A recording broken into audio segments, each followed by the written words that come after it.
Halo sahabatku yang terkasih, jumpa lagi bersama saya Jonsung, Jesus My Savior. Sahabatku yang terkasih, terima kasih sudah menonton channel YouTube saya.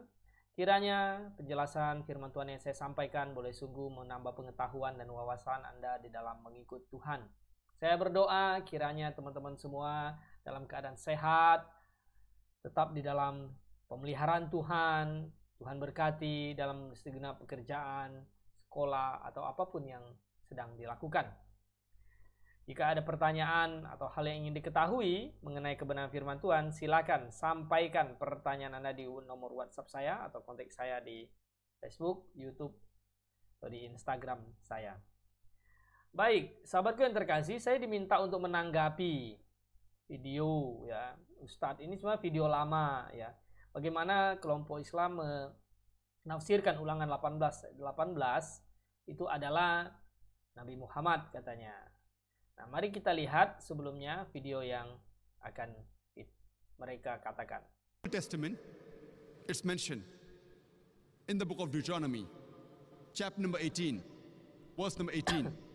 Almighty God says, I shall raise them a prophet from among thy brethren, like unto thee, and I shall put my words into his mouth, and he shall speak all that I command him.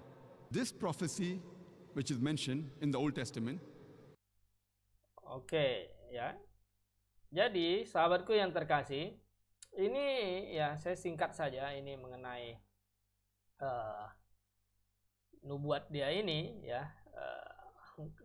Perkataan Ustadz ini ya menubuat di dalam Ulangan pasal yang ke 18 ini dikatakan bahwa itu adalah ya Nabi Muhammad katanya. Nah, sebenarnya kita perlu mengetahui lebih dahulu bahwa apakah pihak dari kelompok Islam itu mempercayai Alkitab itu firman Allah, benar, asli, atau palsu, atau bukan firman Allah. Karena kalau dia ngutip kitab firman Allah, mengutip perjanjian lama itu adalah firman Allah, ya, tetapi mereka tidak percaya bahwa Alkitab itu firman Allah. Nah, bagaimana begitu argumentasinya? Jadi dia mengutip Ulangan 18 mengatakan itu nubuat tentang Nabi Muhammad. Lalu di lain pihak dia mengatakan bahwa Alkitab itu sudah dipalsukan. Sudah bukan firman Allah. Nah, jadi bagaimana ini? Nah, oleh sebab itu sebenarnya blunder sendiri apa yang mereka kemukakan gitu ya. Nah, itu yang pertama harus mereka ketahui dulu. Berarti secara tidak langsung mereka mengakui bahwa Alkitab itu firman Allah. Makanya ada nubuat katanya tentang Nabi Muhammad. Oke? Nah, kemudian yang kedua, kalau kita lihat di dalam Ulangan 18 ayat 18 itu dikatakan begini. Seorang nabi akan kubangkitkan bagi mereka dari antara saudara mereka seperti engkau ini. Aku akan menaruh firmanku dalam mulutnya dan ia akan mengatakan kepada mereka ya segala yang kuperintahkan kepadamu. Jadi jelas ya di dalam Ulangan pasal 18 ini mengatakan bahwa nabi dibangkitkan dari antara saudara mereka. Oke? Dari antara saudara. Sekarang saya tanya kan, apakah Muhammad itu saudara? Apakah Muhammad itu orang Yahudi? Bisa bahasa Yahudi, bisa bahasa Ibrani, begitu. Nah, bagaimana ini pertanyaannya? Bagaimana dengan perkataan misalnya kalau kita kutip saja Al-Quran, ada Al-Quran ini ya. Al-Quran ini sebentar saya besarkan sedikit. Nah, dia berkata begini dalam kitab Al-Quran ini kan, bahwa ya di dalam surah 14 ini, surah 14 ini berkata, dan kami tidak mengutus seorang rasul pun melainkan dengan bahasa kaumnya agar dia dapat memberi penjelasan kepada mereka. Maka Allah menyesatkan siapa yang dikehendaki dan memberi petunjuk kepada siapa yang dia kehendaki. Dia yang maha perkasa, maha bijaksana. Anda lihat di sini. Kami tidak mengutus seorang rasul pun melainkan dengan bahasa kaumnya agar dia dapat memberi penjelasan kepada.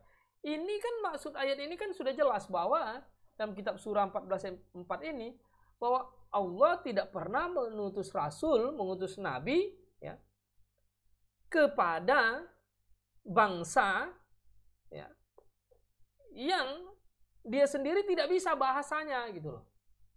Jadi apakah Nabi Muhammad itu bisa bahasa Yahudi, bisa bahasa Ibrani? Nah, ini jelas ayat ini mengatakan bahwa mengutus rasul kepada ya, bahasa kaumnya, yang bisa bahasa di kaumnya. Ya, makanya diutuslah pakai bahasa Arab begitu. Jadi Muhammad kan diutus ya untuk bangsa Arab begitu, karena pakai bahasa Arab. Nah, ini kan jelas ayat ini di sini. Ya. Bagaimana bisa hubungan yang begitu Ulangan 18 itu langsung dikaitkan dengan Muhammad? Di dalam Alkitab tidak ada satu kata pun tentang Nabi Muhammad. Ya. Tidak ada, sama sekali tidak ada. Saudara Yahudi. Oh, bagaimana dia ada saudara dengan Yahudi? Oh, dia bilang bahwa katanya gini, Hagar Ismail itu saudaranya. Kalau kita lihat Kejadian pasal 37 ya. Kejadian pasal 37 juga ya mengatakan bahwa saudaranya ini, saudara dari Ismail ya. Saudara dari Israel ya. Itu bukan Ismail. Ya. Saudara Israel itu Esau, karena Ismail itu kan pergi ke Mesir, kan? Yusuf dijual kepada orang Ismail di Mesir, dia pergi ke sana. Nah, kalau dikaitkan dengan oh iya ini anak Abraham gitu. Anak Abraham juga banyak. Dari keturah ada yang pergi ke timur. Ke timur berarti ke Cina sana. Nah, kalau begitu Nabi apa Konghucu, Lao Tse, apa segala macam bisa dong dibilang itu adalah nabinya gitu yang dinubuatkan. Nah, bagaimana bisa dikatakan demikian? Coba kelompok Islam sendiri sangat membenci Yahudi. Lalu bagaimana bisa muncul dari antara bangsanya? Nah, kemudian mereka berargumentasi di dalam Ulangan pasal 34 katanya. Di pasal 34 inilah dengan tegas menubuatkan bahwa itu adalah Muhammad. Ini saya baca ya. Seperti Musa yang dikenal Tuhan dengan berhadapan muka, tidak ada lagi nabi yang bangkit dari antara orang Israel. Maksudnya tidak akan muncul lagi, menurut penafsiran mereka ya, tidak akan muncul lagi nabi yang dari Israel. Padahal ayat ini bukan dimaksudkan demikian. Kan faktanya banyak muncul nabi yang diangkat Tuhan juga dari Israel. Setelah Musa kan banyak. Yesaya, Yeremia, apa semuanya. Jadi bagaimana menafsirkan ayat ini? Harus lihat di bawahnya. Ini kalimat belum selesai. Ini ada tanda koma di sini. Seperti Musa yang dikenal Tuhan dengan berhadapan muka, tidak ada lagi nabi yang bangkit dari orang Israel dalam hal segala tanda dan mujizat yang dilakukan atas perintah Tuhan di tanah Mesir terhadap Firaun dan terhadap semua pegawainya dan seluruh negerinya. Maksudnya tidak akan ada lagi nabi ya seperti Musa yang ngadap Firaun, yang melakukan mujizat-mujizat, kuasa-kuasa untuk membebaskan bangsa Israel. Ketika mereka ada di perbudakan Mesir, bagaimana ada begitu? Ini ayat mereka potong, lalu bilang tidak ada nabi lagi muncul dari Israel. Nyatanya mereka kan mengakui banyak nabi juga setelah Musa. Di dalam Al-Quran mereka ngaku kan Nabi Yusuf, wah segala macam. Jadi bagaimana Nabi Sulaiman apa segala mereka akui juga. Ini kontradiksi ya. Sangat kontradiksi. Nah, kalau kita lihat ya, nabi di dalam Alkitab ini sebenarnya ini menubuatkan tentang siapa? Ya. Tentang siapa? Kalau saya melihat justru ya Ulangan 18 ini adalah tipologi, gambaran Musa itu gambaran dari Yesus Kristus. Akan muncul nanti Yesus Kristus itu adalah imam, nabi dan raja. Ya. jabatannya di dunia ini. Yesus Kristus ya berasal dari tengah bangsa Israel. Betul, dia orang Yahudi. Yesus Kristus jelas berasal dari saudara-saudaranya Israel. Gitu, dari suku Yehuda. Kan bagaimana bisa dikatakan ini? Yang lain, Yesus Kristus, Musa lahir, ya, kemudian mau dibunuh, semua bayi di Mesir dibunuh oleh Firaun. Yesus Kristus lahir, semua bayi mau dibunuh juga. Yesus lari, dibawa pergi. Nah, ini kan sebuah tipologi mengenai Yesus Kristus. Kalau kita lihat di dalam Kisah Rasul, ya, Kisah Rasul ya. Coba kita lihat dalam Kisah Rasul pasal 3.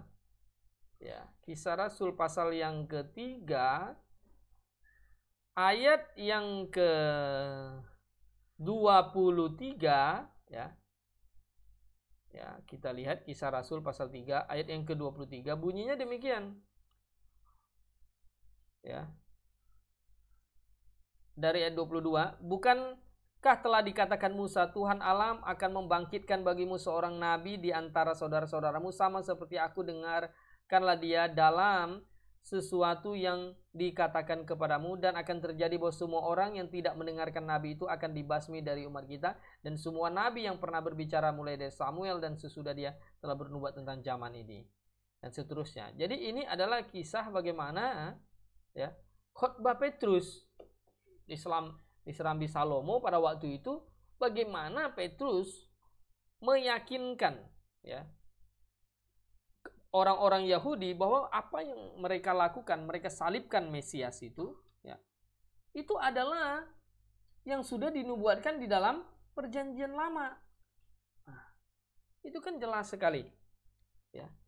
Kalau kita lihat juga misalnya di dalam Kisah Rasul pasal 7, Kisah Rasul pasal 7 ayat yang ke